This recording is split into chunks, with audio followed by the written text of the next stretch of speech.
С 1 января 2023 года вводится универсальное пособие для семей с невысокими доходами на детей в возрасте до 17 лет. На эту меру поддержки смогут также претендовать беременные женщины, вставшие на учет в ранние сроки. Как проходит подготовительный этап, обсудили в Доме правительства. Действующие меры поддержки объединяются в единое пособие. Его предоставят на общих правилах Социальным фондом России. Объединят выплаты для беременных женщин, вставших на учет в ранние сроки. Пособие для незастрахованных по уходу за ребенком до 1,5 лет. Выплату на первого ребенка, пособие на детей от 3 до 8 и от 8 до 17 лет. Заявление на оформление универсального пособия и выплат из материнского капитала на любого ребенка в возрасте до 3 лет, вне зависимости от очередности рождения, можно будет подать с 1 января 2023 года.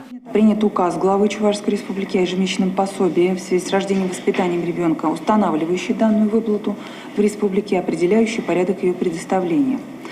Принят также закон Чувашской Республики от 21 декабря текущего года номер 121, который определяет трансформацию существующего сейчас ежемесячного пособия на ребенка, назначенные до 1 января 2023 года. Указанные виды пособий гражданам будут выплачиваться в ранее назначенных размерах до окончания периода, на который они назначены, либо, если семья обратится за единым пособием, до назначения единого пособия.